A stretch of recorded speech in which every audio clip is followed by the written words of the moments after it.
Hi guys. So I was going to tell you the story, but when I was turning on my camera, oh my god, my hands, everything hurts.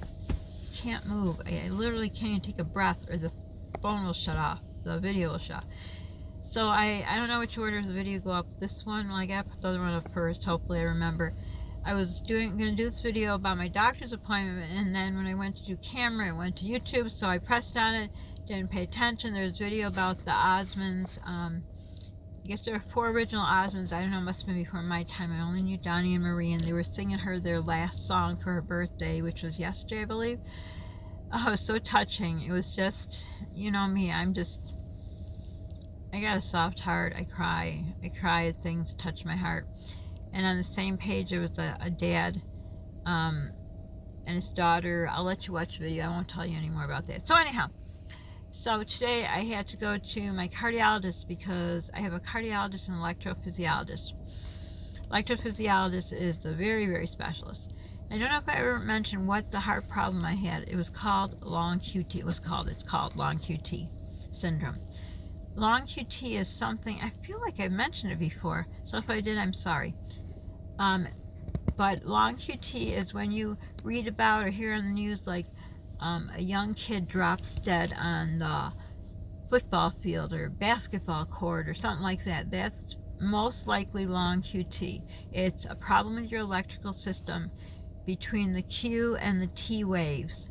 There is a longer pause, or I'm not sure if that's the word, but I think there's 5 letters. I don't remember now. After I cry about something that touches me, I don't know. Anyhow, there's a Q and a T and some other things that are part of the electrical system.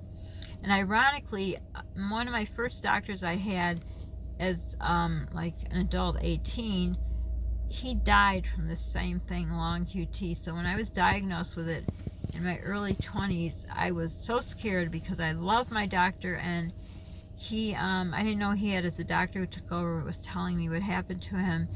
And so he had whatever happens, he didn't drop dead, but he had symptoms. So his wife brought him to the hospital. He didn't want to waste an ambulance, so he had her bring him, and if they would have gone by ambulance, they might have been able to save him, but he died on the way. So anyhow, I was really scared once I was diagnosed, and my primary was really wonderful to me, as was my cardiologist, who is now retired.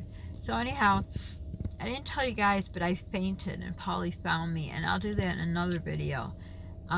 So I had to come in. I had an appointment anyhow today, which I was going to cancel because it's $50 for copay, and I hate to keep talking about money, but you know what? This dental thing has put me under so bad because I had appointments I didn't count on, medicine I wasn't planning to have to take, everything. It was just, it's overwhelming, as you all know. So anyhow, I wasn't going to go. I guess what the godsend was, the doctor was running behind, so everyone left, and thank God, because I won't get any money till Friday, so I wasn't able to pay. And if you don't pay that day, they charge you $25, so there's a God. But anyhow, I went in, and you have to see this. Well, you know, the doctors that learn. I personally don't like that. There's enough people that, you know, don't mind that. I went to nursing school. I had a practice, but, you know, I always asked ahead, do they mind that, you know, I work on them? And most people said, oh, we don't mind. You have to learn, you know. And to me, I remember the first shot I gave, or the first catheter, and I was thinking, oh my gosh. But I don't like it because I don't like to repeat myself. I can't talk that well. My mouth is dry, but anyhow, so this guy came in, and I was joking with him. I says, oh, you're kind of good looking. Are you looking for a girlfriend? I'm a matchmaker. I love matchmaking. He's, no, I'm good. Like, he got mad at me. I'm like, okay, just trying to make small talk. So anyhow, he was going over what happened to me. I told him I fainted. I told him I'm having fainting spells, and on, and you know what's going on. So then he starts explaining to me, because they released me. They said I no longer have this long QT. That's how I was able to take the Cipro. So he said, well, you know, with long QT, oh yeah, I was telling him that Paulie said, so one night I was sleeping in his recliner in his room, which, ouch. I sometimes lay in, like when he was very sick. So, you know, I had to watch him. Many a times I've had to be in the recliner. But anyhow, Polly said, Mommy, you you like wheeze. And I said, what's wheezing to you? He says, like you stop breathing and then you go and breathe. So I mentioned that to the guy who's learning to be a doctor, and he says, oh, well, that could mean long QT, and you stop breathing and then this and that, and goes on, and then you die. And it's like, okay, my stress level went through the roof, and I got really concerned. So anyhow, then he went out. I had to wait almost an hour for the doctor to come in, and then the doctor's saying this, that, and the other thing, and I explained what he said, and then I don't think he'll watch my video. I don't think he would know I have a video, but he denied saying that. He did say it. What was I going to say, right? You're lying? And Polly fell asleep. I hope he's not coming down with something. But anyhow, Polly, I told Polly later about it. He says, I heard him say it, Mom. I said, yeah, it is. So he lied. So then I said, well, my understanding of what he said, and I kind of disappointed with myself. I should have said, you did say that, but whatever. I'm still not well because I'm so tired. So long story short, because I fainted, because I've been having, and I haven't told you guys, I've been having palpitations that are waking me up. I'm having fainting spells. I'm pretty sure I didn't tell you about the story when I fainted, but I did faint. Polly found me. But I have fainting spells all the time. I'm really weak. I mean, he does know my diet is poor. It's going to get better now because of the wonderful generosity of whoever sent me a blender, but it's going to take a long while to get back to my strength. But he didn't feel the faint was from that. But anyhow, I did faint, so he said they're going to do a sleep study. I'm like, you can't do that. I can't go anywhere. I have nowhere to leave Polly. And see, that's the part. That's why I'm always afraid when things happen, because what do I do with Polly? He doesn't have a dad who would, well, he has a dad, but it's not one that would, like, step up to the plate. So he, my doctor, the cardiologist, said, you can do it at home. I'm like, okay, that's good. He says, well, the good thing about doing it at home is if you have sleep apnea, they get you right into the place. If you try to get into the place, you have to wait 6 months. I don't know why I'd have sleep apnea. I'm not overweight, actually. I've lost a lot of weight, but you can have it. But that guy, he did say you could die in your sleep. I'm going to try to forget about it because he just lied. Why would he lie? Why did he lie? I got to get over it. So anyhow, they're going to do that. They're going to do a Holter monitor, probably just for 24 hours. Usually when they do that, nothing shows up. And the next day it does. So the palpitations have been waking me up. So I'm always tired. And they're really interfering in my life. When I'm in the grocery store, I'm very faint. I've even sat down on the ground when I feel that way. And then he said he's going to redo the echo. And I explained how the last time I did it's called stress echo, and I didn't have a good night's sleep. I have insomnia. And so I couldn't really do it, and I don't know. I said, I don't think this is a good time. I'm run down. He says, it's okay, we'll just do an echo. So I thought, okay, they're just going to do an echocardiogram. That's where they take gel, women who have babies, when they put their probe on, they look on your tummy for the baby. Same thing, but they do it on your chest. But a stress echo is when they do that first, then you go to the treadmill, which I dread because to me, I've never been on a treadmill, only when I have these stress echoes that I've had since my 20s, which is many times over. I hate it. I can't stand it because they push you till you feel like you're going to pass out, and then you got to run back to the table, and they quick do the echo again. So the last one, I told them, can I reschedule? I was tired. I didn't sleep barely at all. No, I had to come, whatever. So it didn't turn out. So he said he was going to just do an echo. I'm like, okay, that's good. So I'm going to have sleep study. I'm going to have what did I just say? I didn't sleep again last night. Very good. Sleep study, Holter monitor, and echo. So then he says, okay, we already ordered and then he said, blah, blah, echo. And I knew right away when he said it, that's where they give you an injection, which makes your heart go like 200, whatever they want it to be, beats. And I'm like, oh God, no. I'm sorry, I can't. I am so run down.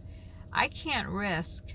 First of all, they do it in the hospital, and they're not going to let Polly there. So number one, I have nobody to watch Polly. Obviously, if it has to be done, I don't know what I'm going to do. It's too bad my family all is dead.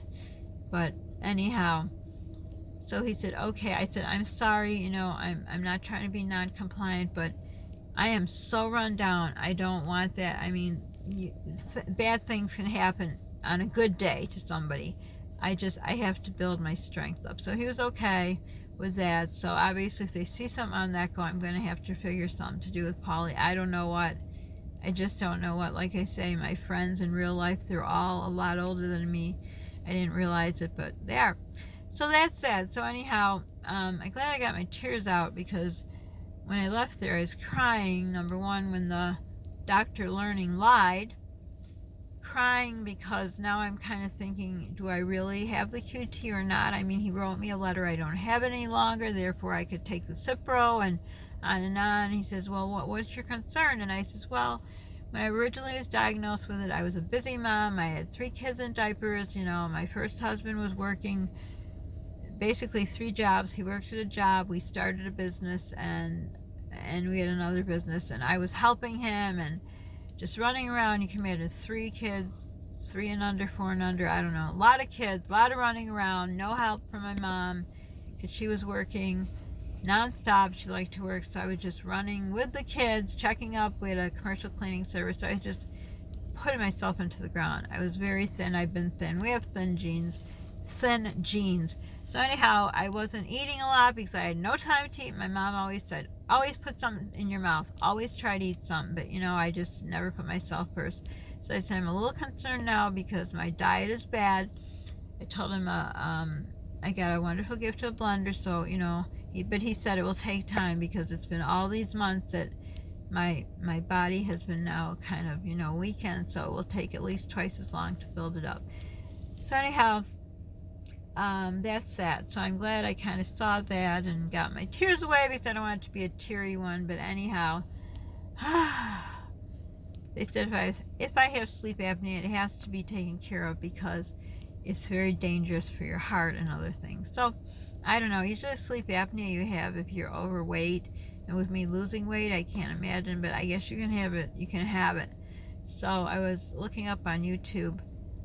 That's how, when I went to YouTube, that's what I was going to do. I was looking up to see what it's all involved. So anyhow, that's that. So that black cloud is still over my head, and today is such a cloudy day. At 1 o'clock in the afternoon, I'm like, what the heck? It was like pitch black outside, and it's raining and all, and I look really tired. I don't know why Polly's tired. I hope he doesn't have the kidney thing happening again, so we got to get him in, waiting for a call back from them. So anyhow, that's the update on me. Sorry it's not nothing great and wonderful. We're going to go and try to do the Dollar Tree today to show you some stuff. Might be able to do a haul. We'll see.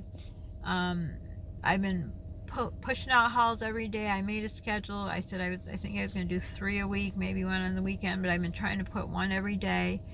I may have to pull back because I feel the drain on me, but I enjoy doing it, and I'm going to end here because we're over 13 minutes. I don't know if we'll go on YouTube or not, but for now, don't forget to subscribe, like, hit the notification button, sharing is caring, don't forget to pay it forward, and share our videos if you can. We'd really appreciate it, and it's so nice of you to comment. It makes our day.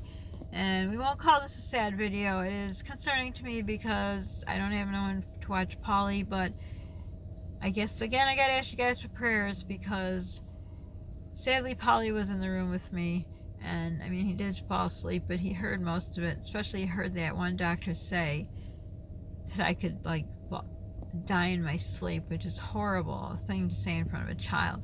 But I'm just concerned because he only has me. So prayers are needed once again. So I'm going to end here and hope it goes on. We'll see if this one goes on YouTube all the way to the end. So for now, can't say bye because it will shut off. So for now, oh yeah, when you pay it forward, it feels good in your heart, Polly's heart, my heart. So for now, bye girls, bye guys, toodles. Oh my gosh, my hands are numb from holding it here. Bye, sorry, it got dark because it got dark real quick. Bye for now.